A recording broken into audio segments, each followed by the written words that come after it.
Jenna, time to pee on a stick.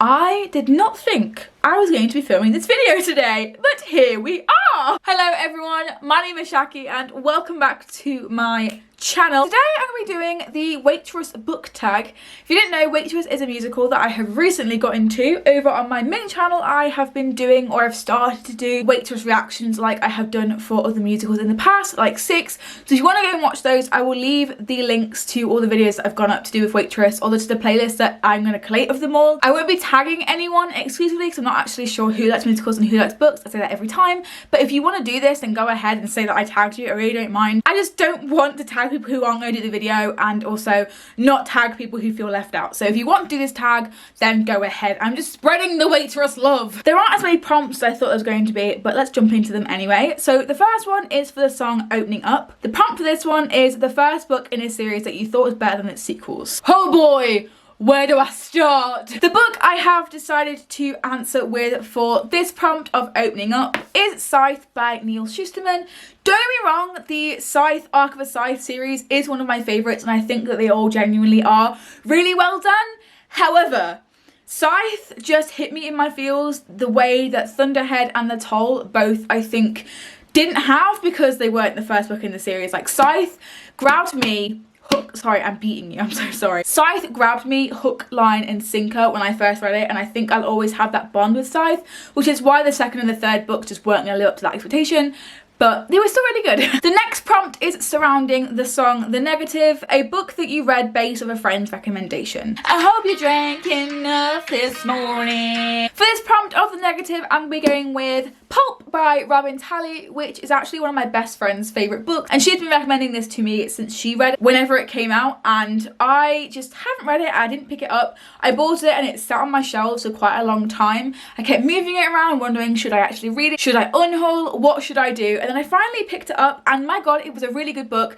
This is basically just about LGBT plus issues, more specifically women and woman love. It's split timeline and kind of historical fiction about the 1950s compared to now, and how similar or how different, you know, we've become in our queer landscape, and how further along we are to equality, or how far away we still are. So I really enjoyed this, and I highly recommend it to any of you watching, just like my best friend recommended it to me. The next prompt is for What Baking Can Do, and this prompt is a book that brings you comfort when you're down. Make it work, make it easy, make it clever, craft it into pieces. The book that personally brings me comfort when I'm down is Tales All the Way Down. Get it? That didn't mean for that to happen. I think that one of the reasons why this brings me so much comfort is because the main character in here is very flawed. She, Aza, isn't perfect at all, as she's struggling with OCD. And also the fact that I have read this 3 times now unintentionally, and I'm pretty sure most of them have been for readathons. So this story and its cast of characters just brings me so much comfort, because I've read it so many times, and I also relate really heavily to Aza's struggle of OCD, and also being like in a romantic relationship for the first time, and how things could possibly not work out. The next prompt is for When He Sees Me, and this one is a book you've been putting off but know you're gonna love. Don't you think you're being a little, I mean, maybe just a I'm not defensive!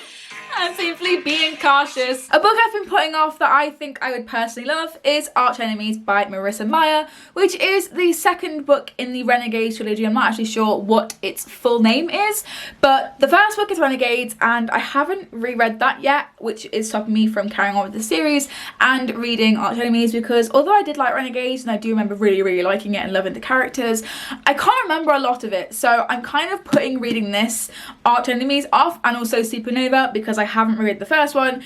It's just this psychological thing I have to have all the information before going in something new, like if it's in the same series, and I haven't done that yet, so it's holding me back. I know I would love this, so why aren't I picking it up? Because I'm a stupid. The next prompt is based on the song It Only Takes a Taste, which is a book that got you hooked immediately. It only takes a taste, there's something special. It only takes a taste when you know it's good. Sometimes one bite is more than enough to know you want more of the thing you just got a taste of. My answer for this this question is The Kingdom by Jess Rothenberg. Now, this was one of my favourite books of last year in 2019. It was absolutely amazing. I didn't even anticipate picking it up. I didn't even know it was being released last year. I picked it up on a whim and read it for the reading rush, and I absolutely loved it. I devoured it. It had me absolutely hooked.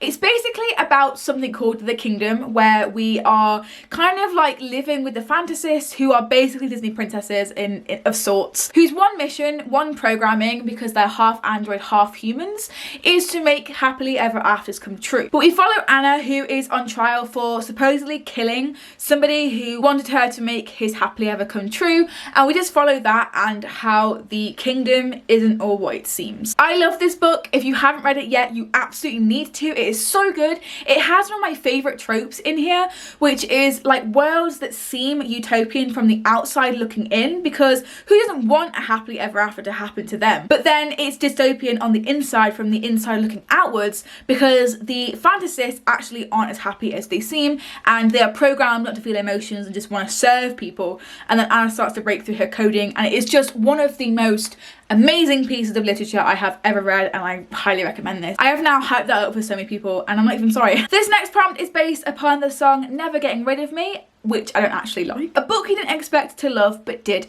anyway. Again, like I've already said, I don't actually like this song that much because it has kind of like rapey undertones. I don't really like it. But the trilogy of books that I didn't actually expect to love, but I absolutely do, and that is the To All the Boys I've Loved Before trilogy. Now, I am not supposed to like these books.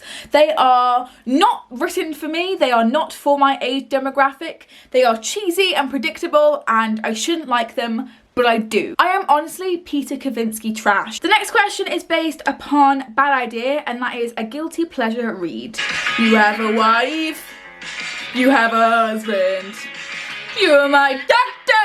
My guilty pleasure read has to be Twilight. Now, a lot of people don't like this book, and they all have differing opinions, and yes, it is low-key racist, and Edward is definitely a creep. I actually made a vlog of this, reading this for the first time, and I have been meaning to read the rest of them and also do vlogs for those. I just didn't expect Edward Cullen to be so charming and be so funny.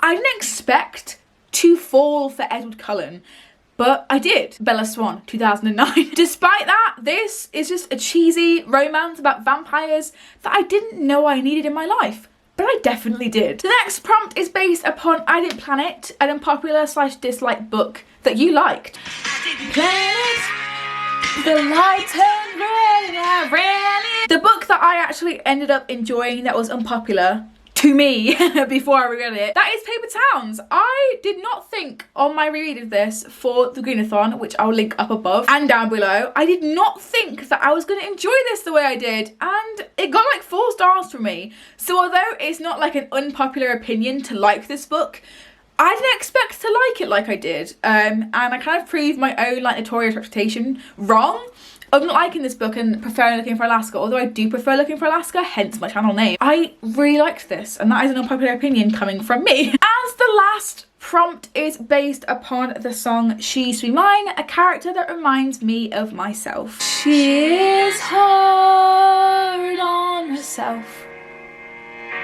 She is broken, but won't ask for help. She is gone, but she used to be mine.